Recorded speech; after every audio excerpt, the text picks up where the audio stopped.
পশ্চিমী ঝঞ্ঝা প্রবেশ করা শুরু হয়েছে এবং আরও একটি পশ্চিমী ঝঞ্ঝা আসছে, আগেই জানিয়েছে আবহাওয়া দপ্তর। এরই প্রভাবে উত্তর পশ্চিম দিক থেকে শীতল ঠান্ডা বায়ু প্রবাহ বন্ধ হয়েছে। তারই ফলে আমাদের বাংলার তাপমাত্রা বেশ কিছুটা বেড়ে গেছে, অর্থাৎ কনকনে শীত বিদায় নিয়েছে এবং হালকা ঠান্ডা ভাব রাত থেকে সকালে রয়েছে, যদিও অনেকটাই কমতি রয়েছে। তবে 23 তারিখ এবং 24 তারিখে সামান্য একটু পরিবর্তন হবে, তাপমাত্রার একটুখানি পতন অবশ্যই হতে পারে। এর পাশাপাশি হালকা এবং দু এক জায়গায় মাঝারি মানের কুয়াশা উত্তরবঙ্গ দক্ষিণবঙ্গের কিছু কিছু অংশে বিক্ষিপ্তভাবে একদম সকালের দিকে দেখা গেলেও মূলত 6:30 7টা বাজলেই কিন্তু আকাশ পুরোপুরি পরিষ্কারের দিকেই যাবে, এমনই রয়েছে খবর। তবে পশ্চিমী ঝঞ্ঝা জোরালো হতে চলেছে এমনটা খবর রয়েছে, যেগুলি এগিয়ে যাবে পূর্ব দিকে, যারই ফলে হিমালয়ের পশ্চিম ভাগ সহ উত্তর পশ্চিম ভারত এবং আমাদের উত্তরের যে পাহাড়ি অঞ্চল রয়েছে সেখানে বেশ কিছু সতর্কতা রয়েছে, যেখানে ভারী বৃষ্টিপাত, ভারী তুষারপাত এবং হালকা মাঝারি বৃষ্টিপাত সমতল ভূমিতে হতে পারে এবং উত্তর পূর্ব ভারতের অরুণাচল প্রদেশ এবং সংলগ্ন কিছু অংশেও এই বৃষ্টিপাতের প্রকোপ দেখা যাবে। এর পাশাপাশি মাসের শেষের দিকে আরও একটি পশ্চিমী ঝঞ্ঝা আসতে পারে। এই রকমই যে পশ্চিমী ঝঞ্ঝা আসছে, এরই প্রভাবে যে পরিবর্তনগুলি হচ্ছে তাতে কিন্তু একটা যেটা আমরা দেখব যে তাপমাত্রা কিন্তু একটু ওঠানামা কিন্তু সেটা করবে, তারই ফলে বেশ পরিবর্তন পাবো। তো এই পশ্চিমী ঝঞ্ঝার ফলে বৃষ্টিপাতের প্রকোপ কি আমাদের বাংলায় হবে? আজ কেমন রয়েছে তাপমাত্রা কি জানিয়েছে আমরা জানিয়ে দেব। শেষের দিকে দেখাবো বৃষ্টিপাত হবে কি হবে না। আপাতত আমাদের বাংলাতে বৃষ্টিপাতের বড় খবর কিন্তু নেই, তবে যদি কিছু চলে আসে পশ্চিমী ঝঞ্ঝার প্রভাবে বড় হয়ে, সেক্ষেত্রে কি হতে পারে সেগুলো আমরা দেখার চেষ্টা করব। দেখতে থাকুন।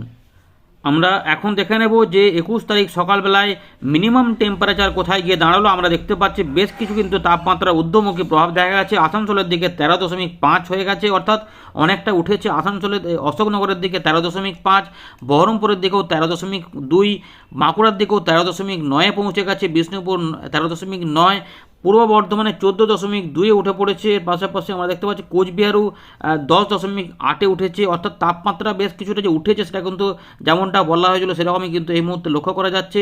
আপনারাও নিশ্চয়ই অনুভব করছেন। দার্জিলিংয়ের দিকে 4.6, ডায়মন্ড হারবারের দিকে 15.1 পৌঁছেছে, 15 ডিগ্রি ছাড়িয়েছে। এর পাশাপাশি দীঘার দিকেও 14.5 পৌঁছেছে, জলপাইগুড়ির দিকে 11.7 পৌঁছেছে, কালিম্পংয়ের দিকে 9.3, কলকাতা আলিপুরের দিকে চলেছে 15.4, কলকাতা দমদম সাইডে 15.2, কলকাতা হাওড়ার দিকেও 14 ডিগ্রিতে পৌঁছে গেছে, কলকাতা সল্টলেকের সাইডে 16.5 পৌঁছেছে, অর্থাৎ অনেকটাই কিন্তু আগের দিনের থেকে আমরা বৃদ্ধি দেখতে পাচ্ছি। এর পাশাপাশি মালদা দিকেও 16 ডিগ্রিতে পৌঁছে গেছে, মেদিনীপুরের দিকেও 15.3 চলে গেছে, অর্থাৎ দিনের বেলাতে কিন্তু আর মোটেই ঠান্ডা অনুভূত হবে না, যা বোঝা যাচ্ছে এই মুহূর্তে। এর পাশাপাশি পুরুলিয়ার দিকেও 11.4 রয়েছে, সামান্য একটু ঠান্ডা রয়েছে। রামসাইয়ের দিকে উত্তরবঙ্গে রয়েছে 12.1, শান্তিনিকেতন বোলপুরেও কিন্তু তাপমাত্রা উঠে গেছে, একদম 16.1 পৌঁছে গেছে। শিলিগুড়ির দিকে 13.4 এবং শ্রীনিকেতনেও কিন্তু 12.3, অর্থাৎ বেশ কিন্তু পরিবর্তন হয়েছে। আমাদের মিনিমাম টেম্পারেচার বোঝা যাচ্ছে এই মুহূর্তে কিন্তু বড় পরিবর্তন।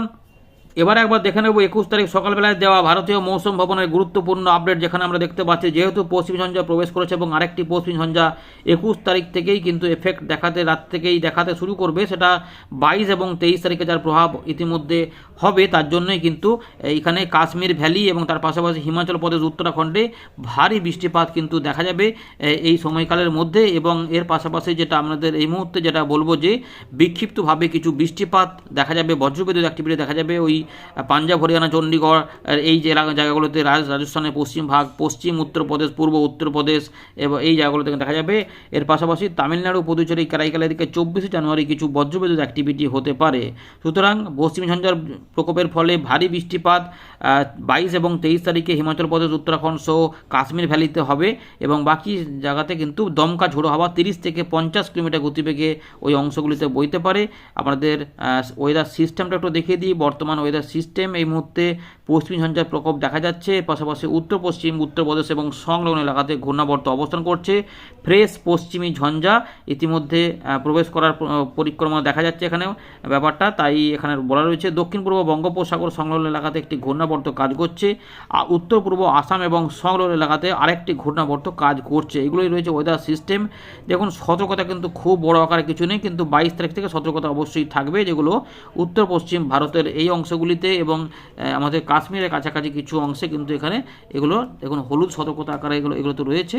এই জায়গাগুলোতেই কিন্তু যেটা আমরা দেখতে পাচ্ছি যে এখানে কিন্তু এই জায়গাগুলোতে বৃষ্টিপাতের ব্যাপার হচ্ছে। এরপরে দেখুন আর একটু এই যে 23 তারিখে কিন্তু এটা অনেকটা বেড়ে যাবে, তাই 22 তারিখ রাত থেকে 23 তারিখের মধ্যে এর প্রকোপটা সবথেকে বেশি থাকবে, তাই এখানে অরেঞ্জ অ্যালার্ট জারি হয়েছে এবং এই জায়গাগুলোতে এই ঝঞ্ঝাটার প্রকোপ দেখিয়ে এটা এই দিকে পূর্ব দিকে সরতে থাকবে। তার ফলে এইখান থেকে কমতে শুরু করবে এবং এই জায়গাগুলোতে কিছু কিছু বৃষ্টিপাত দিয়ে যেতে পারে এবং কিছু কিছু তুষারপাতও হতে পারে। এই রয়েছে আপাতত আবহাওয়া দপ্তরের খবর। এবার বাকিটা আমরা উইন্ডে দেখে দেখাচ্ছি। আমরা আবারও ফেরত চলে এলাম উইন্ডের লাইভ স্ক্রিনে। এই মুহূর্তে উপকূল চিত্রে আমরা দেখতে পাচ্ছি বাংলার আকাশ পুরোপুরি ফাঁকা এবং এই মধ্য ভারতের নিচের দিকে দেখুন একটু হালকা পুলকা মেঘ থাকলেও মোটের উপরে যেটা দেখা যাচ্ছে পরিষ্কারই কিন্তু রয়েছে। আর একটু উত্তর পূর্ব ভারতে কিছু মেঘ ভাব রয়েছে, কিন্তু সেগুলো অনেকটাই পরিষ্কারের দিকেই রয়েছে। আর উত্তর পশ্চিম ভারতে এই পশ্চিম ঝঞ্ঝার প্রবেশ হয়েছে আর একটা ইতিমধ্যে আসতে শুরু করেছে, যেটা এখান থেকে আসছে। এই দিক থেকে দেখুন ধীরে ধীরে এখান থেকে আফগানিস্তান হয়ে এটা পাকিস্তানের উপর দিয়ে এটা প্রবেশ করবে। কীভাবে কী হবে সেটা দেখাচ্ছি। বিগত কয়েকদিন দেখেই দেখাচ্ছি প্রায় একই রকমের ব্যাপার। দেখুন ভালো করে দেখলেই বুঝতে পারবেন।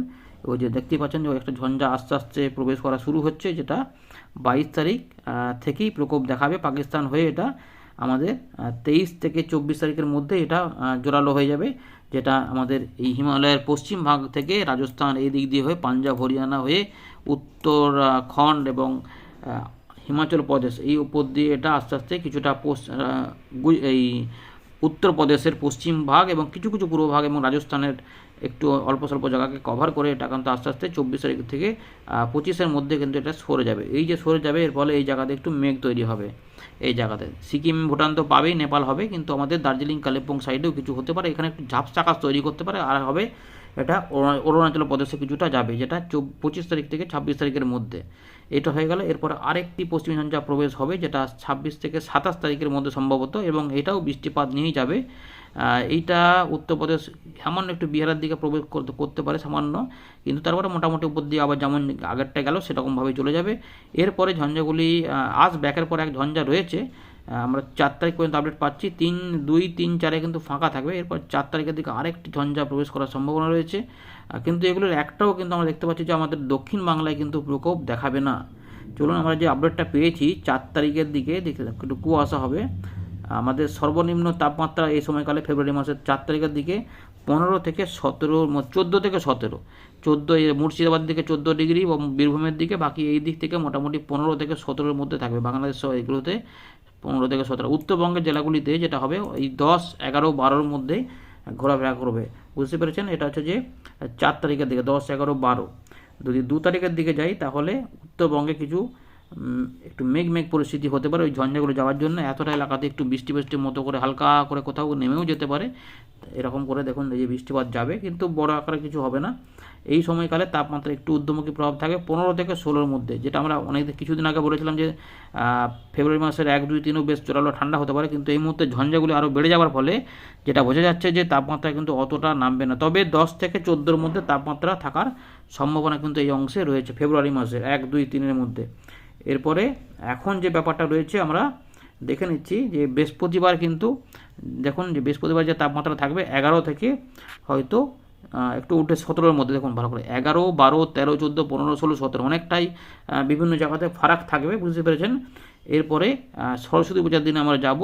মোটামুটি এখন 26 থেকে 27-এর মধ্যে দিনের বেলা তাপমাত্রা থাকবে, তাই ঠান্ডা মোটেই অনুভূত হবে না। 23 তারিখের দিকে তাপমাত্রা দেখো যে 22 বৃহস্পতিবার দেখুন 11 থেকে 17, ভালো করে দেখুন 11 থেকে 17, 11, 12, 17 এই অংশটা দেখলেই বুঝতে পারেন যে তাপমাত্রা কমবে কি কমবে না। সরস্বতী পূজার দিনে সর্বনিম্ন তাপমাত্রা 11, 12, 17, এই 11, 12, 17 দেখুন কী দাঁড়াচ্ছে 11, 10, 15। ভালো করে দেখুন এখানটা 11ই থাকছে, এখানটা 10 হচ্ছে, এখানটাতে 15 হচ্ছে, অর্থাৎ কিছুটা তাপমাত্রা যে পতন হবে, যেটা আমরা কয়েকদিন আগে থেকে বললাম যে 23 এবং 24 তারিখে, সেটা কিন্তু এখানে 23 তারিখে দেখা যাচ্ছে একটু পতন হবে। 24 তারিখে দেখে নেওয়া যাক 24 তারিখে কী হবে। 24 তারিখে কতটা হবে সর্বনিম্ন 13, 11, 15। দেখুন 13, 11, 15 একটুখানি এখানে আরেকটু বাড়ছে। বুঝতে পারছেন? এগুলোতে একটু মোটামুটি প্রায় একই রকম থাকবে, কিন্তু এই রবিবার থেকে তাপমাত্রা আবার কিন্তু ঊর্ধ্বমুখী হবে। দেখুন 18, 18, 20, মানে বুঝতে পারছেন যে 26শে জানুয়ারির আগেই তাপমাত্রা একটুখানি উঠতে পারে। আবার এইখানে 26শে জানুয়ারি আবার 14, 11, 17 এরকমভাবে ব্যাপারটা মানে একটু হালকা উঠবে হালকা নামবে। এতে এই যে তাপমাত্রা ওঠানামা করবে এই সময় কিন্তু একটু সাবধান থাকতে হবে। 28 তারিখে দেখুন আবার 14, 18। কলকাতা সাইডে মোটামুটি আর খুব একটা কড়া ঠান্ডা পড়বে না, মোটামুটি ঠান্ডা থাকবে। 29 তারিখের দিকে আমরা দেখতে পাচ্ছি 15, 13, 15, অর্থাৎ কখনো তাপমাত্রা 1 ডিগ্রি বাড়ছে উঠছে এরকম করে কমাকড়া করছে, এবং হাওয়া এখান থেকে ওই দিক থেকে কিন্তু শীতল হাওয়া কিছু কিছু আসবে, যার জন্য ওই কি কেন না পশ্চিমী ঝঞ্ঝা বিদায় হবে আবার আসবে আসবে যাবে করবে, তার জন্যই এই পরিস্থিতি কিন্তু হওয়ার সম্ভাবনা রয়েছে। তো কিন্তু আমাদের দক্ষিণ বাংলায় কোনো বৃষ্টিপাতের প্রকোপ এই মুহূর্তে নেই, আর বড় আকারের ঘন কুয়াশাও কিন্তু হবে না, বুঝতে পেরেছেন। এই যখন এখানটাতে যেমন ফেব্রুয়ারি মাসে পশ্চিম ঝঞ্ঝা যাওয়ার ফলে এই যে আসাম, মেঘালয় এবং উত্তর বাংলাদেশের কিছু কিছু অংশে বিক্ষিপ্ত বৃষ্টিপাত যদি হয় হতেও পারে, নাহলে কিন্তু এখনও পর্যন্ত কোনো বৃষ্টিপাতের খবর নেই। ধন্যবাদ।